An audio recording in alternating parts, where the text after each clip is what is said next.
What's up, everybody? I hope you're having a good day. Welcome back to AFK Wealth, where we talk about personal finance over gameplay.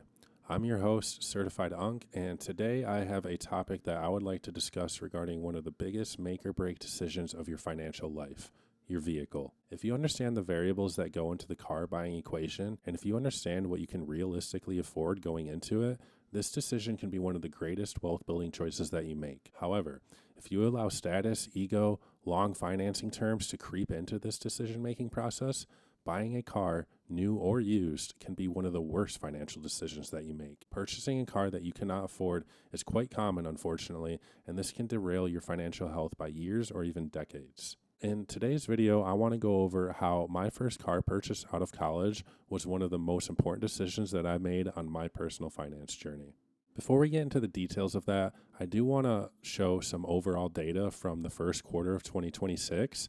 Now, this data comes from Experian, which is one of the big three credit reporting agencies, and I think it just gives us a good baseline of where the average person is at in quarter one of 2026 with either new or used car purchases. The average monthly payment for a new car for the first quarter of 2026 was $770. And the average monthly payment for a used car is $531. The average loan interest rate for a new car is 6.39%, and the average interest rate for a used car loan is 11.43%. One of the most important variables when deciding on a car loan is going to be the length of that loan. As we can see from the data, the average loan term for a new car is just about 69.5 months, and the average loan term for a used car is just about 68 months. This is a long time to be paying on a depreciating asset. The industry pattern seems to be that car dealers are willing to sell you any car because if you stretch out the loan term long enough, the monthly payments on even a very expensive car can get small enough to the point where people feel like they can afford it.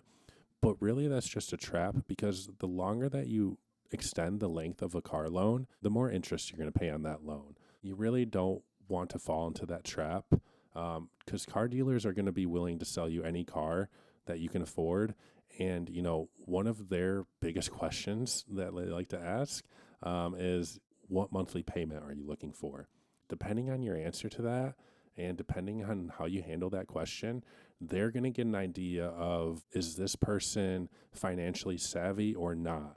Can I get them into a larger loan amount if we extend it? So you do really need to be careful about that. We can get into the details now, guys. I just wanted to share that table because I thought it was really interesting.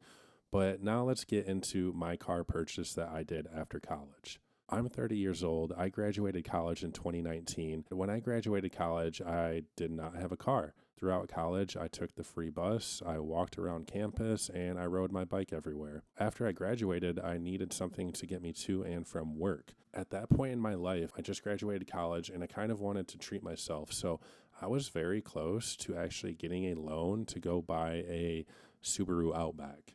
I'm sorry, a Subaru Crosstrek. I'm glad I did not do that because before I was able to actually go do that, my brother decided that he was going to get a new vehicle. So this kind of opened up his old vehicle, which was a Hyundai Accent, for sale. So I paid $2,000 cash for his old Hyundai Accent. Looking back now, that was a great decision. Buying that car in cash back in 2019 means that I haven't had a single car payment in my post-college life. For the past 7 years, I've been able to more aggressively invest my monthly margin back into the stock market instead of putting that money towards paying off a car loan. I'm going to show you what the math looks like and how this Hyundai Accent allowed me to put over $41,000 into the stock market. So really how we're going to do this is we have to pretend to go back in time in 2019, and instead of buying the Hyundai Accent, we're going to pretend that I went and got a loan for a Subaru Crosstrek. I looked up 2019 Subaru Crosstrek prices, and depending on the trim level, they range from $22,000 to $35,000. So if we meet somewhere in the middle there with $28,500, a very low interest rate of 5%, and a loan term of just below the average, we're going to use 5 years. This brings the monthly payment to $537 and the total loan payment comes out to $32,269. So now we get into the fun part, and what I'm going to do here is I'm going to take that $539 hypothetical monthly payment, and I'm going to put it into an investment calculator starting with an initial amount of $0. With a 7% annual interest rate, after 5 years, that $539 monthly payment would grow into over $37,000. Remember, this was a 5-year loan. This would have been paid off in 2019. The next step I'm going to do for this calculation is another investment calculator where I start with an initial amount of $37,000, $0 in new contributions, a time frame of 2 years to get us to 2026, a 7% interest rate, and that brings the $37,000 up to over $42,000. With that one decision of me purchasing my brother's old Hyundai Accent, I can argue that that decision allowed me to increase my assets by over $42,000. So I think that's pretty cool, and I think it's a good example to share with really, how important these decisions can be. Cars and houses are really the two biggest financial choices that a lot of people make in their lives.